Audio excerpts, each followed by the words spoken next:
You are listening to the Southwestern American Choral Directors Association Connections podcast, where we will interview choral directors, leaders, and movers and shakers within our region.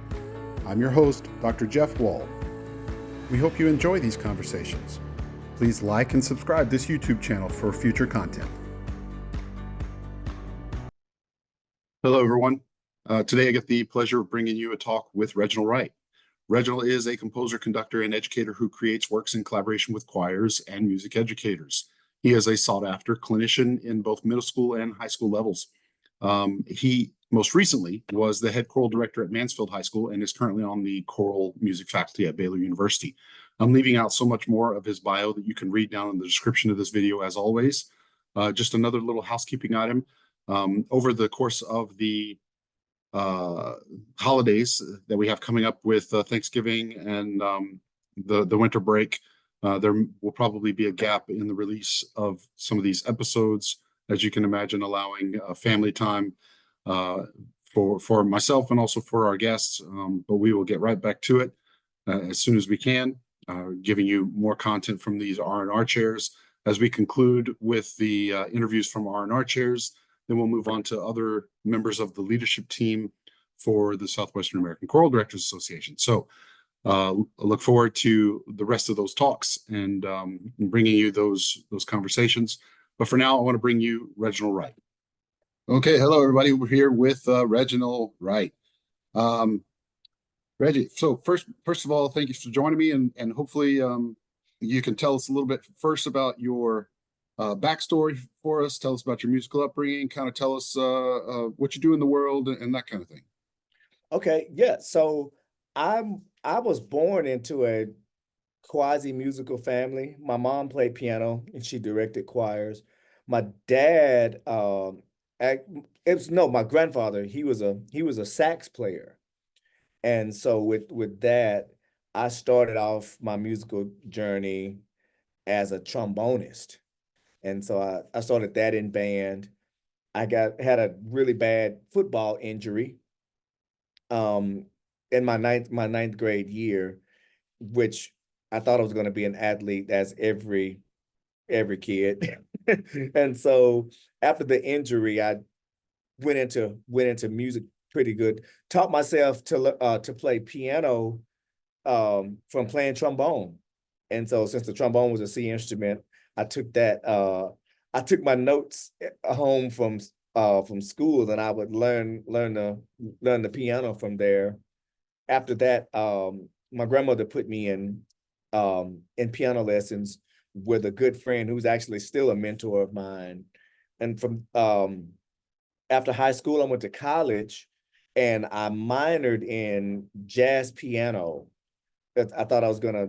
And I majored in business. So the goal was to be a businessman by day, and then I'm playing in smoky bars at night for cheap tips. And so we did that for a little while. While doing that, I met a good friend of mine who conducted a high school gospel choir, which is something I'd never seen before. I accompanied that group for an event, and the rest is history. I ended up going back to school and getting the choral degree, and I've been teaching ever since then. Wow, man. Yeah, I don't often hear that transition from trombone to piano. So I'm going to piano. Yeah. Okay. The only reason I really learned piano is because at the church that we attended, it was an old traditional Baptist church, and all of the traditional hymns straight out the hymn book. Everybody's reading out the hymn book, and the youth, our age, we were just there, and it was boring and terrible. And so I wanted to do something to help, to bring the music a little more contemporary to the rest of us that were there. And so that's the reason why I started learning the piano. Gotcha. And so you said you had plans to kind of be a jazz musician at night. Did you actually do that for a little while, or did you? I did it for about I did it for 5 years. So wow. Yeah. So when I got a middle school job, and so the cool thing about the middle school job, the day started at 9 a.m. So I could play all night. I'm home and I could still get 6.5 to 7 hours of sleep and go and teach music the next day. I did it for 5 years. Once I went to high school, I switched from middle school to high school. That that starting schedule was different because they were starting at like 7 a.m.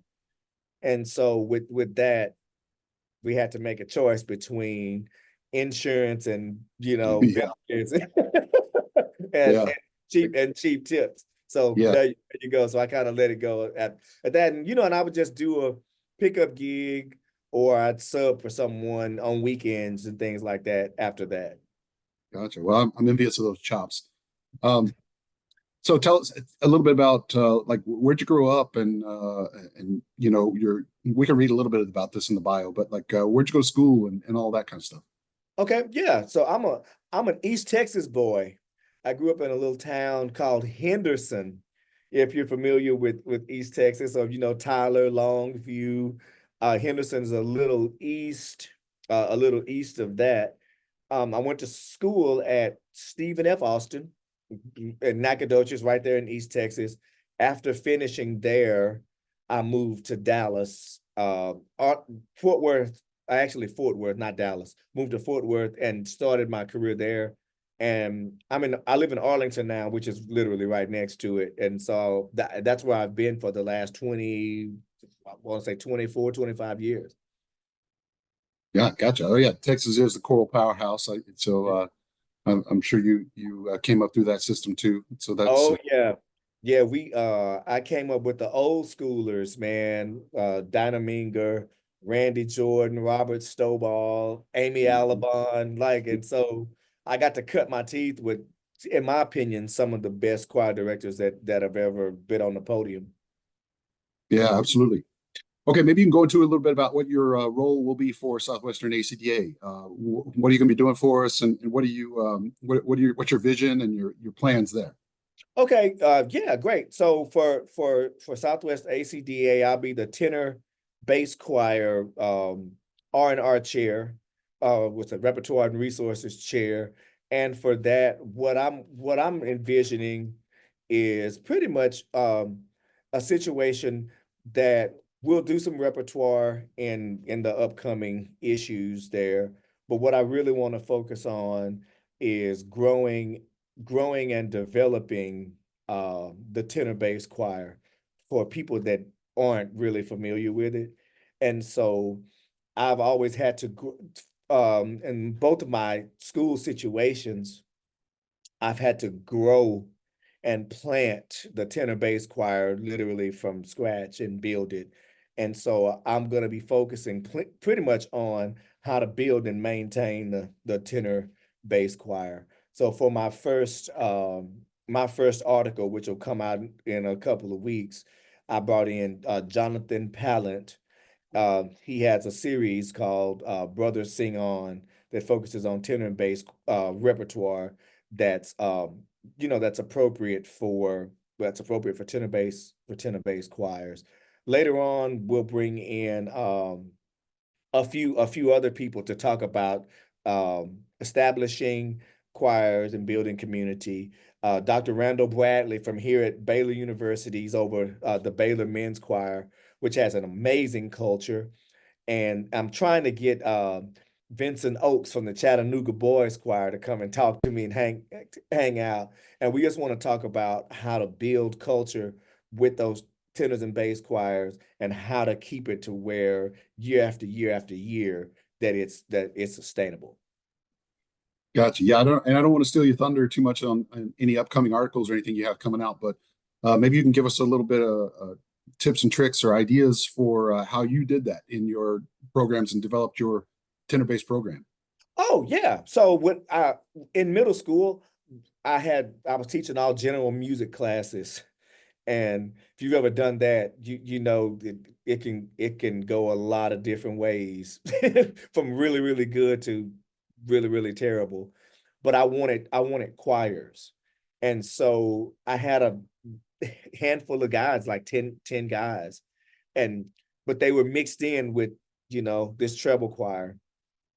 And so I wanted to create a homogeneous group for them. The counselor said that we could only do it if there's a certain number. And so I'm like, okay, fine. I got to figure out how to get this number. And the way that I built that particular group is I took those 5 and we created a basketball team. And during lunch, we would go out to the playground. And if my team beat your team, then your whole team joined choir.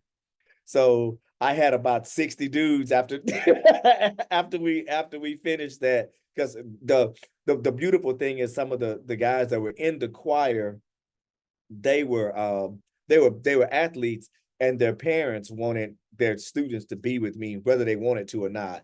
And so that's how we started and we built that. And I just spent a lot of time pouring into the guys as young men. I would go to their athletic events. I would go to like special things that they have. And I mean, I'd go to bar mitzvahs. Like it was really cool. I took a little time outside of school to go and hang out with them. And then in the school, we did a lot to affirm that you can be in choir and you can be emotional and you can be vulnerable and still be as manly as you want. You know, we spent a lot of time doing those types of things. I kind of model my life in a way that they could see that you could actually do that and still be upstanding and be strong. And I've done that in every situation and it worked out. Yeah, I love that. Yeah, I feel very similar. I have kind of a similar approach too, but it seems like you really tapped into the psychology of young men there and met them kind of where they are. Yes. So yeah, so that's I think if there's any takeaway, I think that's a really good one. And you know, there is some investment of time sometimes outside of your normal 9 to 5, or and I use that in air quotes, 9 to 5, you know, responsibilities. Yes, sir. Uh, okay, so let's get into now to a little bit about you and what kind of music you dig, and what best embodies your personality. What's a piece of music that you think kind of tells your story the best? But it doesn't have to be choral music, but it can be. Oh man, so I picked a core piece when I read that question. Right now, No, that's great. That's great. Go ahead.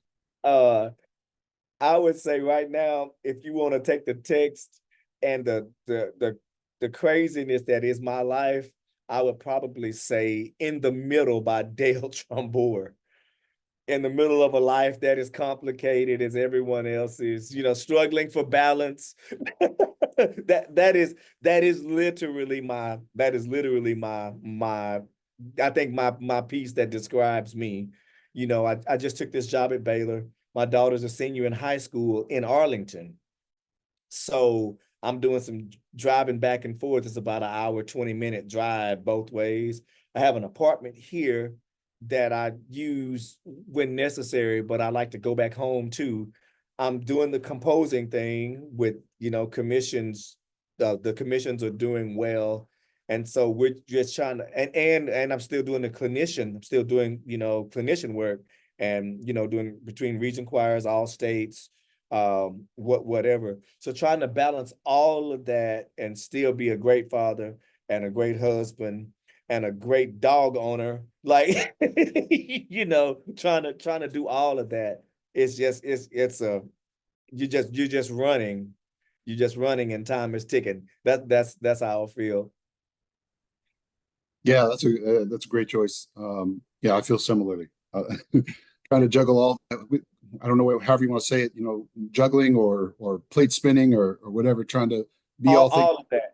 Yeah, trying Yes. to be all things to all people for sure. And the plates are on fire. You're juggling the plates yeah, yeah. That's right. Yeah, I get that. Okay, so what's your desert island choral piece? So maybe one that you could have with you for an extended period of time where you're stranded before you get saved on Oh, loop.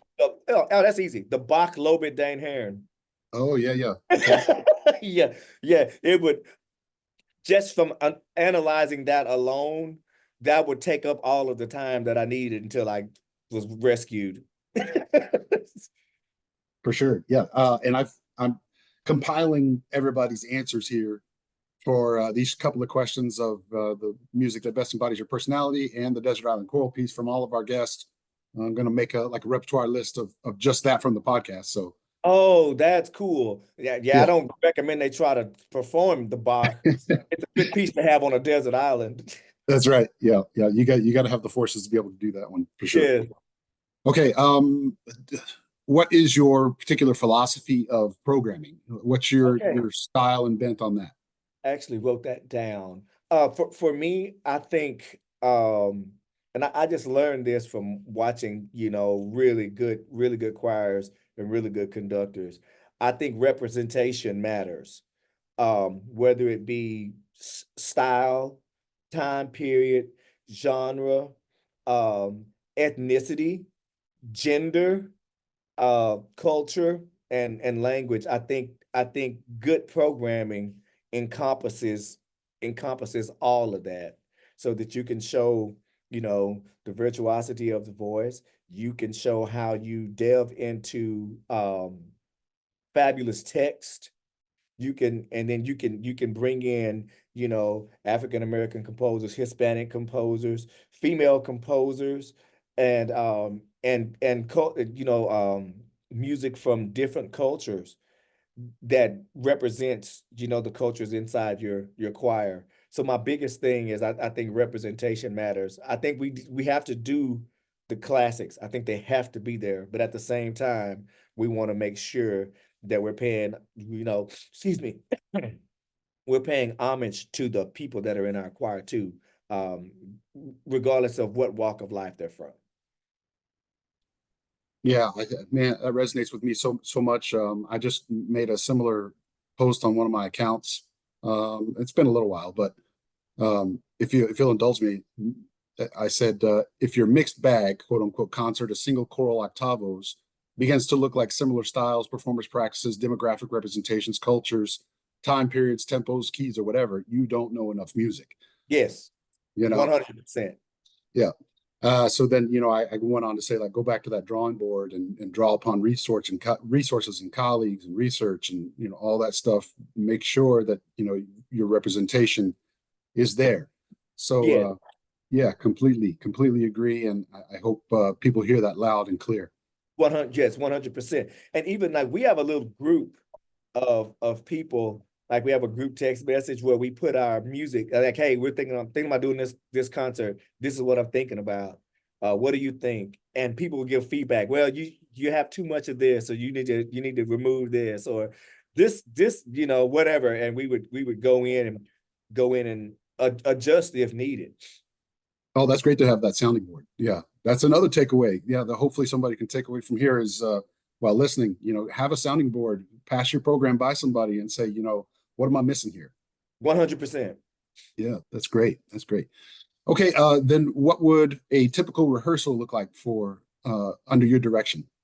Okay, I call it depending on the age group, just because I do, grade school, then the college thing, and then I have a community group with, where the members are a little older.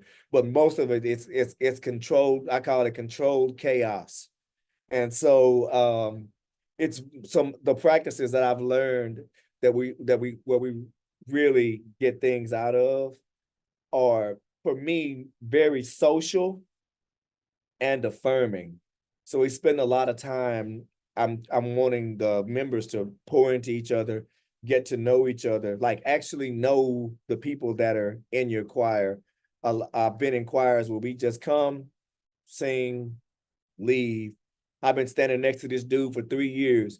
I have no idea, that he's a lawyer and that he was doing, he was helping doing immigration work and helping people get nationalized. And like I had no idea. I just thought he was a really good baritone. And so I spent a lot of time, and even like here at Baylor, I do the women's choir, and so it's 95% non-majors, right? So we have psych majors with engineering majors, with accounting majors, nursing majors, biotech. I'm like, all these people are in one room. And so what I'm wanting to do is get to know all of the people that are in the room with them, because I think choir is a subset of society. And I think we need to mingle more and really get to know people from all different walks of life. And that would really, and I'm going on a small tangent, I think if we did that more and better, that would help situations like what's happening this morning, because we kind of stay in these silos where we only, I'm a music person, I'm in the music building, I'm dealing with musicians all day. So the guy across the way in the business building, like we don't know him, nor do we care, because we're just trying to fulfill our degree requirements. And so that my rehearsals are very social and affirming and community based. As a school teacher, they're always scaffolded too. So my plan, I do some great, voice builders, and then we do some, we work on tone, then we go through the music, and from there we go through and we work details and try to get technique and actually learn chase notes when needed. So but that's what you'll see if you came in. You see a real community approach, but a planned out musical approach as well. Yeah, that's great. Yeah, and I'm I tell my singers, look, I'm not for everybody as a director, but at the same time, I have this philosophy of and it's not really rooted in research or anything, but I say, look, I feel like we sing better together when we know each other and like each other. Yes. So it sounds like you have kind of that similar approach. 100%. And I believe part of the palette, the Jonathan Pallet interview, we talked about vulnerability. It's easier to be vulnerable around people that you know, that understand you, they understand you, you understand them. It's easier for me to open up in that sense. And when we can get to places that we're vulnerable around and with other people, that takes the way that we can interpret these texts to a completely different level. Yeah, hard agree. Okay, so let's go into maybe your pointers for an emerging choral. You've already given a lot of gems here already, but maybe something particular that you had ready for that question. For a brand new emerging choral leader, I would say the biggest thing is listen to as much music as you possibly can. Go to concerts. The beautiful thing about living in Dallas is that we have the opportunity to go and see great concerts all the time. Like Voces 8 was here a month ago. The Orpheus Chamber Singers are right there in Dallas. We have the Verdigris Ensemble. And I'm here at Baylor. I go to all of the concerts here. We have TCU, North Texas. Like, you want to go to as many concerts as possible. And you want to listen to as much choral music as possible. And so I'm constantly listening to music. So one, just so it opens your ears to what you're doing. I noticed, and even for me when I was younger, someone would ask me, "Hey, well, what sound are you looking for?" I don't know. If you don't listen or around the core music, you have no idea what your sound ideal is. So the first thing I would tell them is to listen to as much music as possible. The second one is something that I still do now, is get a mentor. Even at this age, I've been doing it well. I mean, I sang at National ACDA, sang at SWACDA, sang at Team. I've done all of that, but guess what? I still have a mentor. I still call him to this day about how to navigate life, about how to navigate music. And then the third thing I would say, which I'm really terrible about, is make sure that you find balance in your life. Yeah, that's great advice. And as far as the getting a mentor, same. I have mentors myself, but this also serves as a platform for those that are maybe entering the field that feel like, hey, I'm out here without really a lifeline. I don't have anybody really to ask or to go to. I don't have anybody around me. Maybe I work in a rural area or something like that. 100. These are R&R chairs that we're trying to introduce you guys to. You know, y'all are the first step where they can reach out and say, hey, I don't know what I'm doing here as far as repertoire. What resources can you have? You're somebody that they can reach out to as a first step.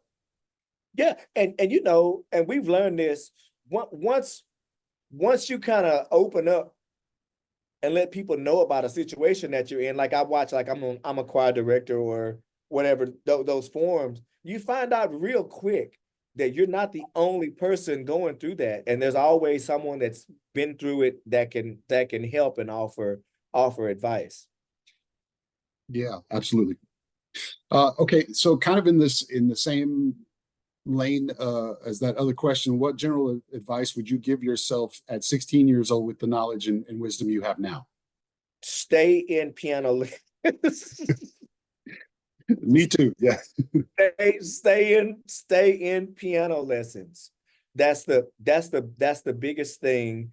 And stay at piano lessons and keep hanging out with the guys on the other side of town. That's kind of weird, but we lived in a I lived in a poor area, right? And so across town, all of my friends, I was in the gifted and talented program. All my friends had plenty, they were really well to do off. And so um I I had the opportunity to spend a lot of time with them. So I learned a lot of things about economically, socially, about how to do that. So yeah, stay in piano, and two, keep hanging out with the boys across with the boys across town. Yeah, I wish I had that advice at 16 too, because yeah, I was not very diligent about piano, which affects me to this day. Yes, And same. yeah, and I was in a similar situation where we didn't have very much. It was maybe above poverty, but we were not doing too well. I wish I had had kind of that lifeline and resources and kind of got a glimpse of, as you said, economics and how to manage your life and all that. 100. Yes, Yeah, yes, for sure. all that sort of things. Those are things that I had to learn hard way along the way. But so that's great advice. Hopefully, somebody can grab onto that and get some lessons. But I would say also on the flip side, those folks needed that connection with us in that part of town too, because they didn't understand, what our lives were like and what we were going through.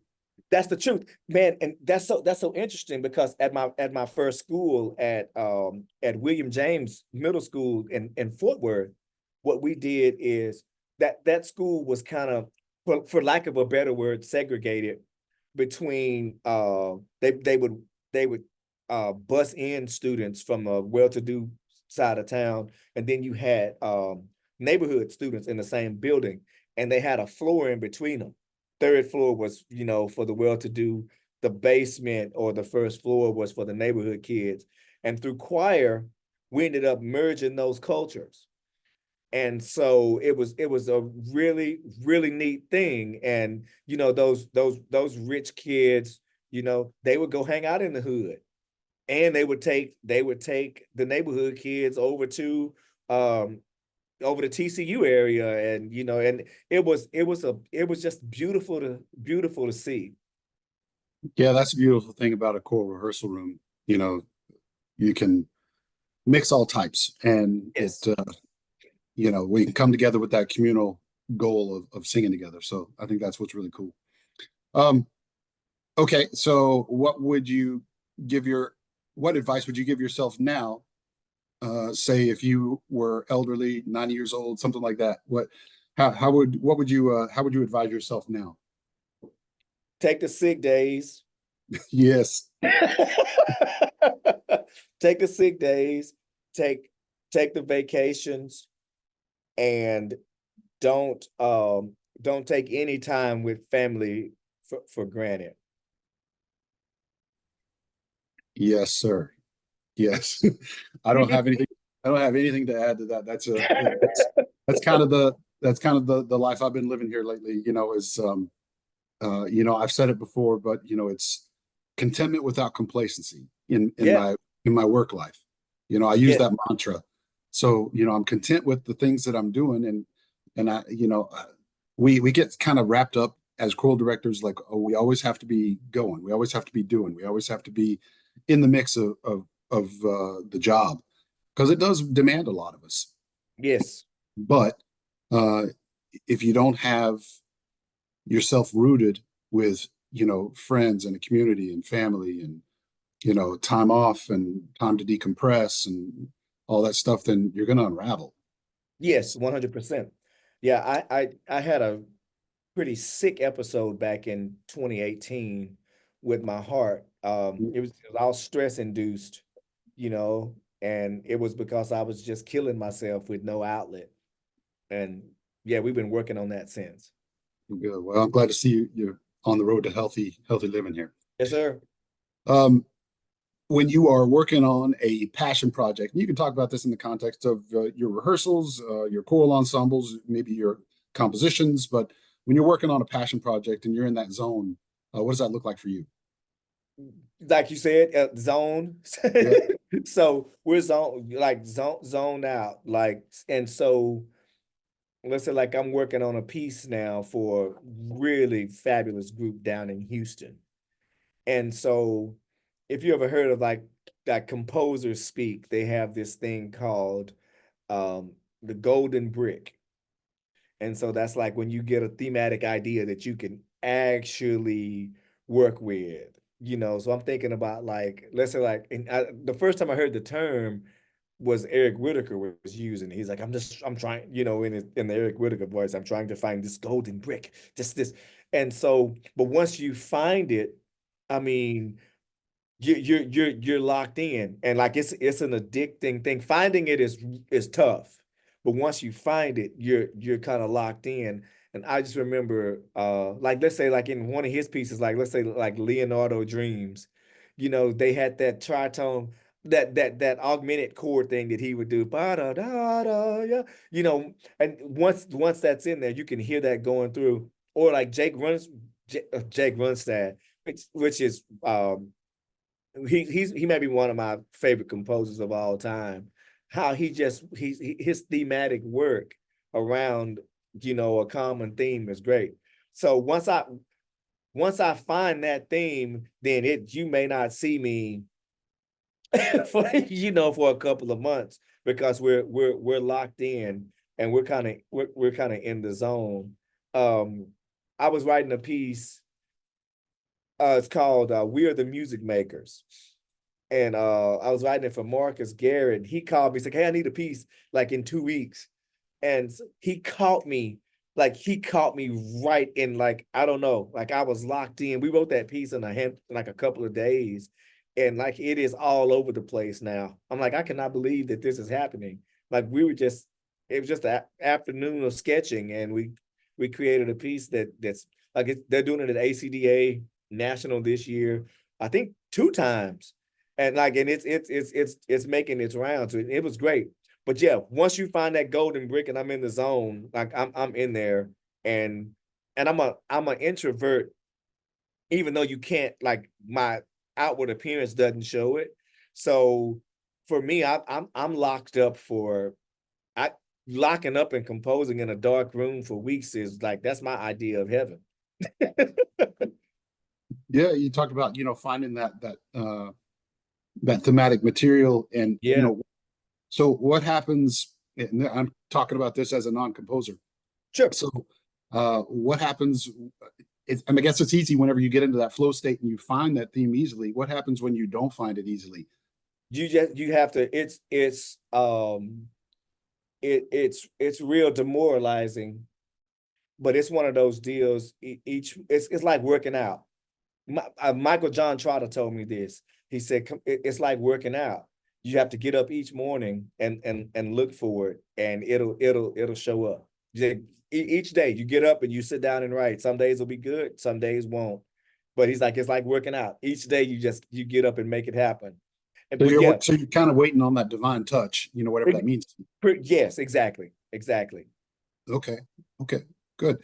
All right. Forgive the juvenile nature of this next question, but it's it's how my brain thinks, about a WWE style 4-person tag team of choral directors. Think about it in terms of a clinic or a session. Who are 3 other choral directors that you'd like in your corner? One, Cody Raven Morris. she she's the closer. Actually, she would be my closer. Cody Raven Morris would be my first. Um, I gotta go with, whoo, man, that's tough. And I'm a WWE guy. Cody Raven Morris would be my first. I'm gonna say, I'm gonna say Derek Fox for the for the second one. And then for the third one, let's go with Aaron Palisco. Yeah, yeah.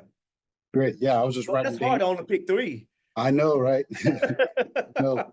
Uh, yeah, and you're not the first one to mention Cody Raven Morris. So I think Yes, yeah. Spencer Wiley also mentioned Cody Raven Oh, Morris. So that's great.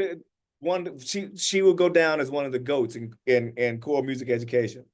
That's great. Yeah, as soon after that interview, I tried to find on social and say follow, because I need to know more about this person, right? Yeah, yeah, Um, but yeah, I know Aaron and I've met Derek. I need to dig in a little more to Derek's work. But yeah, thank you for yeah. those names. That's great. That's Oh, one reason I do that is because I get on to these new folks that I haven't followed in a while. Of course, everybody in our world pretty well knows Dr. Fox, and Dr. Plisco's done great work over the uh, last few conventions that I've seen her at, and of course, otherwise with her ensembles. So great choices. Okay, what do you do to relax or fight burnout? golf. Really? Golf, Okay. golf and boxing. I had to ease up on boxing. I had a wrist injury, um, trying to be too tough and wasn't paying attention to technique, and I hurt my wrist. But golf, since COVID introduced me to golf, it was one of the only things that you could kind of do with people because you could still space and work. And so I started playing golf in 2021. And yeah, I'm learning it pretty well. And it's one of the best relaxing things and for fellowship. So it allows you to just, whether the game is going good or not, we still get to fellowship. The other thing, working out ish, just for the endorphin rush. And then I love which I haven't done this in a while. I'm a avid movie watcher. My daughter is going to be a filmmaker. She's getting ready to go and study film and digital media. So we watch a lot of movies. Not so much for how good the movie is, but she's watching it for elements that they use. And so I say watching films, playing golf, and boxing. That's cool. Yeah. I'm not a big golf fan, but I can see the appeal there. I am a combat sports fan, so um, Oh, bro, yeah. listen, I just saw that commercial with Stipe and John Jones. I hope Mhm. I hope John can get the drug thing right so he can so he can do that fight. I do too. Yeah, the goat needs to come back. Yeah, Yeah, yeah. yeah, for sure. Yeah, I had to give up Muay Thai, kickboxing for a while. Got hit in the head too many times, I guess. But Oh yeah. yeah, just trying to preserve the head and the joints and everything else. So I Yeah, get that. I was trying the Muay Thai thing and I messed my hip up Mhm. on the kick just because I should have taken longer to really learn the technique of the kick. And yeah. Well, even if you do learn it, stuff happens. I have hip surgery scheduled here in December, but I Okay. digress. So you understand what I'm saying? Yes. Yeah, yeah, I do. I do. Okay, we may have lost some choral directors now, so let's try to get back on topic here. But I'd love to chat more with you about Oh that man, later. for sure, for sure, for sure. Who is another choral musician that you'd like to lift up? Maybe one that doesn't get as much attention as you think they deserve. Oh man, that's easy. My boy Will McLean here at Baylor University. Um, man, he's probably one of the smartest musicians I've ever met in my life. And his knowledge of repertoire is something that I have never seen. He's literally a walking bank of repertoire for any situation. Um, yeah, I think he's gonna take the choral world by storm. He's already doing that now, but just wait and see. Will McLean for sure. Great. Another name I wrote down. Excellent. Oh, okay. If you're down to play, I've got this little Accelerando game that I like to play. Ooh, let's see. Just some kind of shoot from the hip, quick fire answers. Don't have to think too hard about it. Most of them don't have anything to do with choir. So, Oh, okay. Let's see. Let's see how it goes. all right. So, what's the worst job you ever had outside of choral music? Little Caesar's Pizza. Okay, what about it was so terrible? The schedule. Yeah. I didn't do well on the schedule, and they scheduled you at weird days, and you couldn't feel like you're in control of your life. Understood. What's your what's your guilty pleasure bad food to eat? Reese's cups. Oh, I feel that right now. Right now, you're speaking my language after Halloween here, and my daughter's brought in all 100% Reese's cups. that's the dad tax. That's the dad tax. Okay. If you had any other job to do besides being a musician of some kind, what would that be? Ooh, I think I would want to be a politician. Ooh, okay, really? That's apt. Yeah. Timing here. Yeah, for sure. Yeah. I love like for I love politics because I grew up in debate, and I love being able to really go in and dig out both sides issues. So the expert debater is the person that can debate the topic from both sides. And so like now, even though it's just terrible from a morale standpoint, but watching this from both sides with my debate background it's like the coolest thing ever. I'm like, I just wish it didn't get so dirty. Yeah. I wish maybe you could give some lessons to a lot of folks. Yeah. Because if you could see, if you can see where the other person's coming from, that helps everything. But now we're just speaking to no, we're just listening to respond. Mhm. Yeah. Yeah, I agree with that. What is a TV or a TV show or movie that you think everyone should watch at least once? Oh boy. Shawshank Redemption. Easy.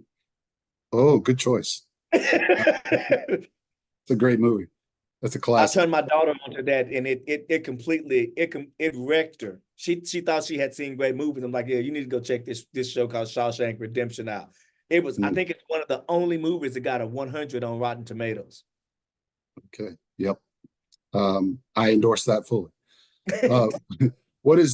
You have a choice here in these two questions. What's the scariest moment of your life, or what's your biggest phobia? Oh, scariest moment of my life, I would say 2018, what I was talking about earlier, when I